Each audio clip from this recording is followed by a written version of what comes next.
Дуа кайсы учурда кабыл болушу шексиз дейт.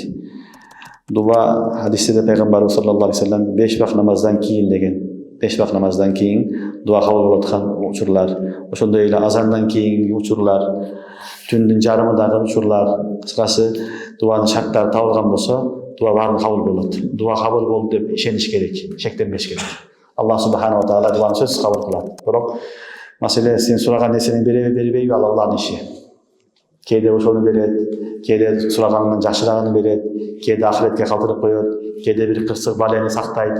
Ошо дуа аркылуу ошон үчүн дуа кабыл болот, шектенбеш керек. 5 вакыт намаздан кийин, азандан кийин, түнкү тахажжуд намаздардан кийинки дуаларда кылынган дуалар сөзсүз кабыл болот.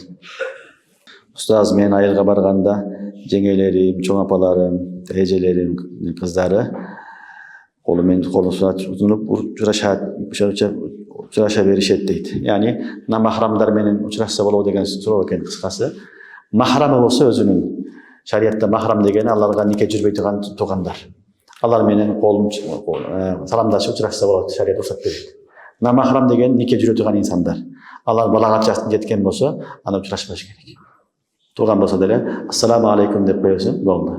Акыбалын сурайсың, башка кыласың. Намахрам менен аял менен учурашып, кармашып, мусафа аркылуу учурашкан болбойт. Балага жеткен болсо.